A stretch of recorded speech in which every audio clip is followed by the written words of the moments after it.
ګرانو ناظرینو، زما کلی زما پہچان کې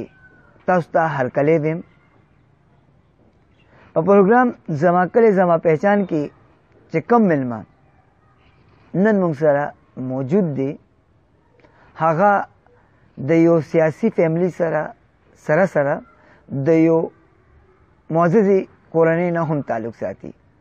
د هغوی خاندان د شروع نه په سیاست کې موجود دي.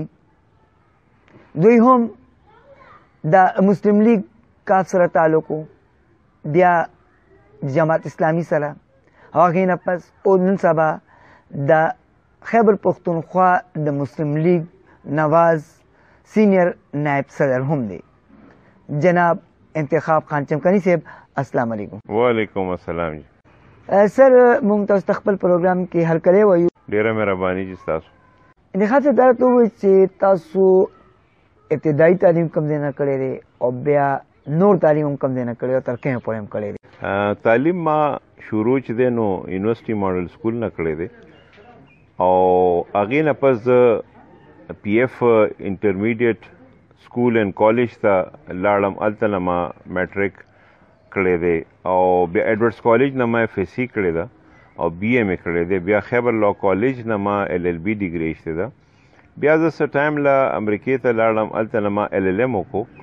او ایل ایل ایم سره ما په کریمنل لا کې یو پوسټ ګریجویټ ډپلوما وکړه شیکاګو نه او د شیکاګو بار کونسل ممبرشپ ما وایستو، د هغه د لایسنس ما وایستو د امریکې. هغې نه پس پېښور ته بیا راغم خپل وکالت او پېښور یونیورسټي نه مې بیا یو دویم ایل ایل ایم ډیګري وکړه چې ایل ایل ایم ډیګري ایم فل ډیګري ته وایي، هغې برابري سپیشلایز ډیګري په لا کې. نو زما دا تعلیم دی. سر دا راته ووایي چې سیاست څنګه شروع کړی او د کوم وخت هم شروع کړی؟ ابتدا خو ګورئ تاسو ته به پته وي چې زه ورکوټ یم سکول کې وم، نو زما نیکه میجر دوست محمد خان عملي طور باندې سیاست کې و او هغه ټایم کې د مسلم لیگ خان قیوم گروپ دغه او بلکې زما پیدایش نه مخکې د سوکنو یون کونسل چیرمین هم پاتې شو په 1965 کې او 1960 کې 65-60 هغه ټنیور کې او ما هغه وخت نه کتل او سیاست مې کولو. خو عملي طور باندې زه چې کله ایډورډس کالج ته لاړم فرست ایئر کې، نو ما مسلم لیگ سټوډنټ فیډریشن ایم ایس ایف به ورته ویل، هغه جوین کو. نو ایم ایس ایف زما ابتدا و د سیاست د کالج فرست ایئر نه. سر تاسو مسلم لیگ کاف کې مسلم لیگ کاف نه تاسو جماعت اسلامی جوین کړه، بیا د جماعت اسلامی کې تاسو ته ډېر ښه پوزیشن ملو شو. اچانک تاسو بیا جماعت اسلامی پرېښوده او مسلم لیگ نون هم جوین کو. د دې پسې پشت محرکات څه دي؟ ګورئ جي بنیادي طور باندې خو ما تاسو ته ویلې چې زما مشران او زموږ ټول سلسله مسلم لیگ سره روانه. مسلم لیگ رګ نه زه واقف وم، زما خاندان څه 100 کاله زما تاریخ نه واقف و چې د دوی څه مسلم لیگ کې خدمات. مسلم لیگ کاف پرېښودو یو وجه وه چې زمونږ کم مشرانو ډېر ښه مشران اوس هم زه عزت کوم، چودھری شجاعت حسین سره زما اوس هم ښه نږدې دغه دی. خو هغوی پنجاب نه مخکې سیاست نه کولو او سیاست ما ته ویلې صرف دې لپاره کوم چې زه د خپل قوم او د خپل خلکو خدمت وکړی شم. نو چې کله یو جماعت ستا په صوبه کې زما حلقه کې نه به پوره صوبه کې سیاست نه کوي، نو ما هغه پارټي 6 کاله به حیثیت صدر وچلوله صوبې، خو ما په خپل ځان وچلوله. ما ته معمولي سپورټ هم نو، ما سره دی راتګ نو، بلکې هغوی خیبر پښتونخوا ته راتګ یې نو. نو چې کله هغوی ما له نه راتلل او ما د خپل قوم خدمت نه شو کولی، نو ما مجبورن به پارټي پرېښوه، ځکه چې ما دې لاره نه کوله چې زه د وزیر شم یا زه د امیر شم. مخکې هم زه نه وم، نه زه وزیر وم نه زه ایم پی وم، خو ما د علاقې خدمت کړو. د اربونو روپو پروجیکټس ما دلته روړي، ما دومره کړي دي چې ما پیسې ما ته مختلف ځایونو کې خلکو آفر کړي دي، خو ما نه زه دا نه کوم، خو زه به د خپل قوم ماشومان برتي کوم. نو ما بیا چې کله داسې یو پارټي نه زه فرض کړه راتلم چې هغې کې زما د قوم خدمت نو ځکه مسلم لیگ کاف ما پرېښو. جماعت اسلامي زما په نظر کې یو ډېره ښه او ډېر ښه متحرکه پارټي وه، خو چې ما کله هغه وکتل هغې کې هغسې د قوم خدمت نشي کولی، هغه ته صرف هغه یو ګول سرکل کې به تاوېدی. نو زما سیاست دې له نه دی چې زه دې چېرته صرف وزیر شم یا زه صرف ایم این اے شم، نه، زما سیاست دی چې زه خپل قوم او خپل خلکو خدمت وکړی شم. نو ای کې ما خدمت څه چې کې چام خدمت نشو کولی، چې کله خدمت نشو کولی نو بیا ای کې فایده نه وه. فایده په دې نه وه چې زما فایده نه، زه خو ورکې پخوا دم او زه خو مرکزي طور باندې مشیر هم د امیر جماعت پاکستان د دې صوبې، زه چیرمین هم د ایڈوایزري کونسل چې څومره های لیول پوسټینګ وه زما و، او هغه نه ما نه چا ایشتو او نه ما سره پای چا خبره وه. زما ورکې خپل دفتر و، هر څه ورکې زما ټیک ټاک و، خو ما د قوم خدمت نشو کولی. او زه دا ګڼم چې مسلم لیگ کا کاف و خو هغه بیا چودھری شجاعت د بیماری د وجې نه صرف پنجاب کې او پنجاب کې مې یو څو ضلعو کې پاتې شو. نو ما بیا مسلم لیگ نواز چې دی نو د هماغه مسلم لیگ نظریات دي او ماغه خلک دي، زما ماغه دوستان دي، لکه امیر مقام دی ورکې، لکه پیر صابر شاه دی ورکې، سینیټر مشاهد حسین ورکې دی، دا څومره چې خلک دي دا ماغه زما زاړه ملګري چې کوم یو ځای سیاست د سټوډنټ لایف نه سره زما یو انټریکشن شته په دې مسلم لیگ حوالې سره او د ملک حوالې سره مختلف چې کوم ایونټس وو، نو هلته کې زما ایڈجسټمنټ هم اسانو، زما نظریات او سوچ هم د مسلم لیگ والو، او ټول ناول خبره دا وه چې پای کې زیات زه د قوم خدمت د خپل خلکو د ترقي دپاره او د خپل خلکو د دغه دپاره زه هر وخت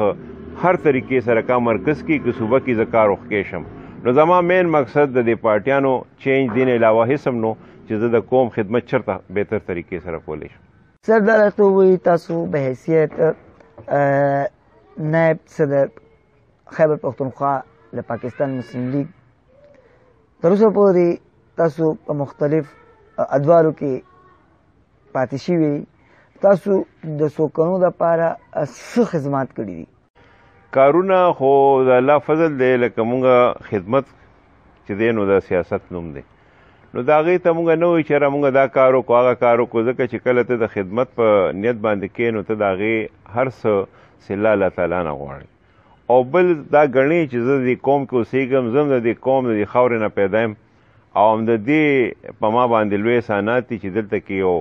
عزت او دومره تپوس او پوښتنه څوک کوي، نو زما باندې دا لاګو دي چې زه خدمت وکړم. نو چې تا ویلې مسلم لیگ کاف د هغه ټایم کې زومه نو د هغې مرکز کې حکومت و، دې صوبه کې حکومت نو، خو مونږ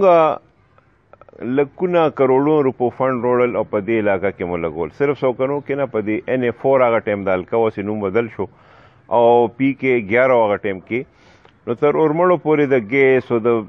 بجلی یوټیلیټي سټور د امپلایمنټ مونږ یو جال پیلاو کو هغه ټایم کې چې کوم د مسلم لیگ کې عادت و، نو هغې مکمل دغه و چې مونږ دې علاقه کې کار وکړو. حالانکې په دې خاوره باندې د مسلم لیگ نماینده نو، نه MNA راغی او چېرې نه MPA راغلی، او بیا هم د الله په فضل مونږ هغه ټایم کې دومره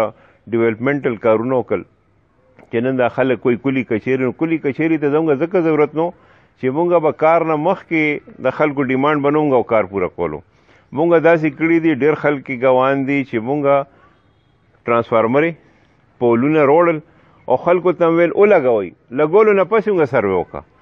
مونږ دا ټرینډ جوړ کړی چې دلته کې د څه مسله پاته نی، ماته یاد شي چې هغه 2-3 کالو کې مونږ 14 ټرانسفارمره په څوکنو کې په یو ټایم کې لګولیو، او دلته اجره کې مونږ سره پراته او دې ځینې مونږ یوړل او مونږ به خلکو ته د هغې په ضرورت باندې مونږ دام نه کول چې مونږ به خپل کس خوشحالول نه، ما به دا طریقه کار وای چې د هغه محلې مشران به م راوغوستل، هغوی ته م ویل چې تاسو څه غواړئ، تاسو یې کوم ځای کې دا پول لګوئ، کوم ځای کې ټرانسفارمر لګوئ، ستاسو په خوښه به کېږي. دا مې نو کړي چې ما سره مسلم لیگ دی، پیپلز پارټي دی، NP دی، PTI، مونږ لکه دا زموږ د مشرانو زمانې کم دا سیاست و چې څوکنو کې پارټي نشته، دلته کلیوال دي، دلته دا نشته چې زه مسلم لیگ یم او دا پیپل دی او دا NP دی، دلته موږ ټول یو خلک یو قوم، او د قوم ترقي دپاره چې ته کار کوې نو دې کې به دا سیسته نه ګڼې چې د کم یو نشان دی، نه ما په چا په کور به جنډه لګولي، نه چا کور باندې ما دا چې ته ځان پارټي نه راوړه، ته ماله پروګرام وکړه، ما به صرف دا کړي چې خدمت د غرض نه او د علاقې دپاره ما کار کړی، که ما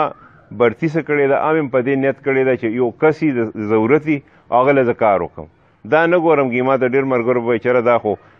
دا خو بل پارټي والا دی، نن هم تا د ثبوتونه د پیپلز پارټي ما کړي، د NP ما کړي دي، د جمهوریت اسلامي ما کړي، ما دا نه دي کړي چې دا کم پارټي، ځکه چې څوکنیوال دی، د دې علاقې وطن خاورې سړی دی، ما خدمت په ما فرض. سر ستاسو فیملی د پېښور په هسټري کې یو ځان له جداګانه حیثیت لري. تاسو زمونږ د چمکني ټي وي ناظرین ته د خپل فیملی باره کې څه بیان کیږي؟ زموږ فیملی هسټري خو په ارکایوز لایبرري پېښور کې د هغې ریکارډ پروت دی او عنوان یې دی چې د پېښور زاړه خانان. خان بهادر سرفراز خان نه شروع شوې ده او هغې نه پس که تاسو لاندې راځئ نو دا میجر دوست محمد خان او شمس الدین خان زما پلار او د مور پلار مې چې دواړه وروڼه میجر دوست محمد خان، نو هغوی سیاست سره وابستګي او د دې څوکنو او د علاقې په سیاست کې یو بدلون راوستی او هغه دا چې سیاست یې عوامي کړو او لارې کوڅې ته رسولی او هغه وخت کې په 1965 کې هغه د څوکنو یون کونسل چیرمین او د څوکنو سیوریج سیسټم دا نن چې کوم لاره کوڅو کې تاسو ته لختي ښکاري دا د 1965 د هغه وخت کې د دوست محمد خان یو پروجیکټ و او هغه ټایم کې هغه کمپلیټ کړو چې هغې نه پس پې نن پورې چا هغسې کار ونه کړو ځکه تاسو ګورئ چې لختي ارضي کې بره راغلي اوبه ترې را رواني. دې سره سره خان قیوم نه هغه دلته کې د پاسپورټ او شناختي کارت کې ډېر خلک برتي کړو چې هغه وزیر داخله و. دا 73 خبره کوم د 75 هغه ټایم خبره کوم. بیا هغې نه علاوه د سیاسي منډې تړې سره سره هغه فضلیک چې هغه ټایم ګورنر و جنرال فضلیک دې حجرې ته راوستو او د څوکنو دپاره د هلکانو د جینکو انټر کالجز یې منظور کړل او دې سره سره ډاکخانه د څوکنو دپاره منظوره شوه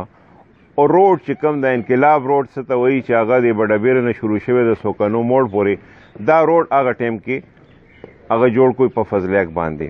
نو هغه سیاست کې یو لوی بدلون راوستی چې سیاست یې د څوکنو په اتحاد په نوم چې هغه ټایم کې مقابله شوه او د خلکو عوامي سیاست چې د غریب سړي ورکې مکمل اختیاري او د هر چا دپاره د یو عام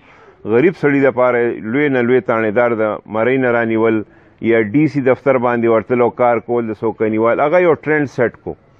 دې څه نه پس که تاسو وګورئ زما والد صاحب افتخار الدین خان په 1962 کې چې کله سیکنډري بورډ جوړ شو دې نه مخکې دا پنجاب یونیورسټي سره چې کله پېښور بورډ جوړ شو نو هغه د هغې لومبی کنټرولر و د پوره صوبې. بیا 15 سال هغه چیرمین پاتې شو د سیکنډري بورډ او اخره کې وزیر تعلیم هم پاتې شو د هایر ایجوکیشن. نو دې کلي دپاره هغه ټایم کې هغه ډیګري ګرلز کالج اپروف کو چې نن پورې هغه منظور پروت دی خو بدقسمتي پورې هغه چا مخکې شروع نه کړو حالانکې 3 کالجه منظور شو یو مطرح کې یو په دوزو کې او یو په څوکنو کې. هغه دواړه کولو شو خو څوکنو والو دا ورو چې کچوړۍ ته ځینو کچوړۍ هم زموږ رونه دي خو ایله د بل منظور کې د څوکنو چې کم حق دی هغه دې وکړی شي. د څوکنې داسې دی چې دې کې هر یو کس یو بل سره تړلی دی څه ناڅه رشتې ورکې روزي. نو زموږ فیملی کې دا ټول څوکنې ورته وایي خو دا چې کم ما درته وویلې دوست محمد خان سیاسي طور باندې یو ټرینډ دا کړی او والد صاحب مې په ایجوکیشن کې یو دا کړی چې نن تاسو ګورئ دلته کې ډېر استادان دي چې هغوی له هر څنګه هیلپ آوټ کړي یا نور محکمو کې. نو دا زموږ هسټري ده. بل ضیاءالدین خان د وابډې مشر پاتې شوی دی، اجمل حیات خان مامو هغه په سیکنډري بورډ کې کنټرولر پاتې شوی، امجد خان مامو هغه په کسټم افسر پاتې شوی. داسې نور زموږ بل تره زوی شاید نسیم خان سیکرټري لا پاتې شوی دی، سیشن جج پاتې شوی دی. داسې کسان ډېر دي ورکې خو کوس تاسو ټول وایي نو بیا به ډېر ټایم پې لګي. تاسو د څوکنو نوي کول ته څه پیغام ورکول غواړئ؟ څوکنو زما په نظر کې یو ډېر آباد ژوندی او روښان کلی دی. څوکنو کې تعلیم زیات دی. څوکنو کې زما په حساب باندې داسې کور بني چې یو بل سره به رشته کې نه تړلی شي په څه ناسه طریقه یو بل سره رشته شته. څومره څوکنو خلک دي هغه ټول یو بل سره تړلي دي او ټول نه لوی خوبي دا ده چې نوکر پیشه دي نو ځکه جنګ جګړې ټرینډ کم دی. تعلیم طرف ته ډیر دي، خپل مهنت کوي او بل ورکې ټول نه ښه خبره دا ده ما چې نوټ کړې ده چې کلي کې به د سره خبرې هم نه خو که ښار کې دفتر کې بل ځای کې ولید د سره به ښه ستړی مشی هم کوي د لوکار هم کوي. څوکنو نوی کل به انشاءالله ښځه کوي چې دلته هغه سہولیات چې نن هم په دې ډېر کلو کې نشته هغه دلته 1940 نه راغی دي که بجلی ده او که های سکول دی او که د جینکو انټر کالج دی او که د هلکانو انټر کالج دی نو زه دا وایم چې څوکنو ځوانان تاسو وګورئ په هر فیلډ کې مخکې تلي په ډاکټري کې په ججانو کې وګورئ د څوکنو شته په ایجوکیشن کې وګورئ په پایلټانو کې وګورئ په هر یو پروفیشن به داسې نه چې څوکنو یو کسب ورکې مخکې تللی دي یا دی کې ټیلنټ نشته په ټیلنټ پوره دي په سپورټس پوره دي نو دی دپاره انشاءالله فیوچر مخکې ډېر ښه دی خو لږ محنت او لږ داسې سوچ پکار دی چې داسې خلک مخکې راشي چې د قوم دپاره او د علاقې دپاره مثبت سوچ وکړي مونږ د جناب انتخاب خان چمکني ډېر مشکور و ممنون یو چې هغوی په خپل مصروف ترین وخت کې مونږ ته ټایم راکو او مونږ سره خبرې اترې وکړي انشاءالله په چمکني سکرین به دوباره ملاویږو د یو نوي مېلمه سره تر هغې پورې تاسو نه اجازت غواړو د الله په امان